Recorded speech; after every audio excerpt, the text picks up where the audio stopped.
Hello friends, कसे आहात तुम्ही सगळे? मजेत ना? असेच मजेत राहा, आनंदात राहा हीच आपण आई जगदंबेचरणी प्रार्थना करूया आणि आजच्या रेसिपीला सुरुवात करूया। तर आज ना मी तुम्हाला एक अगदी मस्त रेसिपी दाखवणार आहे। जे आपल्याकडे नेहमीचा प्रॉब्लेम असतो, अगदी घराघरात हा प्रॉब्लेम आहे की कितीही व्यवस्थित स्वयंपाक करा तर थोडंसं जास्तीचं उरतच, म्हणजे पोळ्या वगैरे चपात्या आपण जे म्हणतो फुलके, तर असं आपल्या घरात उरतं किंवा काही वेळा मुलं जेवण करत नाही, काही वेळा पाहुणे आले त्यावेळेस असं एक्स्ट्रा पोळ्या आपल्याकडे उरतात। तर त्या पोळ्यांचा आज मस्त अशी रेसिपी मी तुम्हाला सांगणार आहे। तर या ठिकाणी माझ्याकडे 3 पोळ्या उरलेल्या आहेत आणि ह्या काही शिळ्या नाही आहेत, तर शिळ्या चपात्यांचं आपण हे करू शकतो किंवा अशा आपण सकाळी केलेल्या पोळ्या त्यांचंही आपण करू शकतो। तर या ठिकाणी पोळ्या घेतलेल्या आहेत 3 मी। त्यानंतर त्या कट करून घेणार आहे कात्रीच्या साहाय्याने। ही माझी भाज्या वगैरे कट करायचीच कात्री आहे, ती चांगली स्वच्छ धुवून घेतली मी आणि त्याने मी असे लांब लांब अशा हे तयार करून घेते, त्याच्या कापून घेते। आणि ते आपल्याला अजून बारीक करायचे असतील तर आपण अजून तुकडे त्याचे करून घेऊ शकतो किंवा असे लांबही आपण ठेवले तरी चालणार आहेत, पण मी अजून थोडे बारीक करते म्हणजे मग मला ते फ्राय करायचे आहेत डीप फ्राय तेलात, तर त्यामुळे मग ते छान असे तळले जातील आणि क्रिस्पी पण होतील।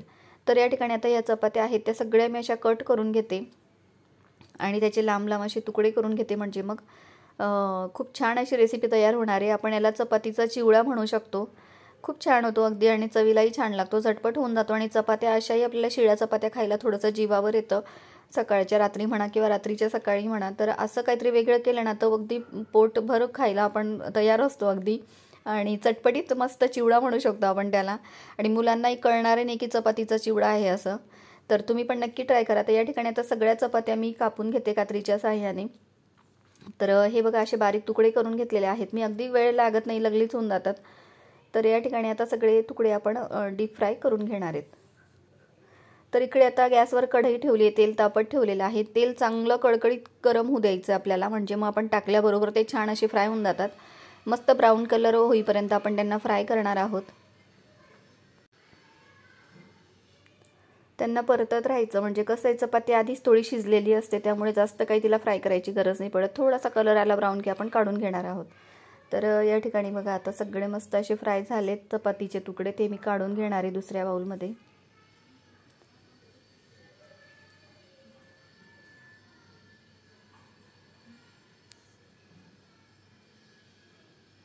त्यानंतर बाकीचे जे राहिलेले आहेत ते पण आपण तळून घेणार आहोत तेलात। हे बघा या ठिकाणी दाखवल्याप्रमाणे तुम्ही करू शकता। या ठिकाणी आता गरम तेल असलं की पटकन असे फ्राय होऊन जातात ते। तर सगळेच मी असे ते आता फ्राय करून घेतलेले आहेत पोळीचे तुकडे। त्यानंतर त्यामध्ये आपण घालणार आहोत लाल तिखट। लाल तिखट घाला किंवा चिली फ्लेक्स असतील तर ते टाका। त्यानंतर मीठ घालणार आहोत चवीनुसार। त्यानंतर हळद घातली आहे, हळदीने पण छान कलर येतो।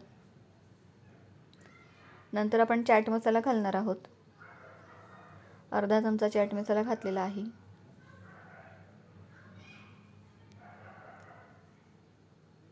त्यानंतर जिरे पावडर घातलेली आहे अर्धा चमचा, आणि हे सगळं आपल्याला मस्त कालवून घ्यायचं आहे। मी शेंगदाणे सुद्धा फ्राय करून घेतले होते तेलामध्ये, ते पण घालणार आहे।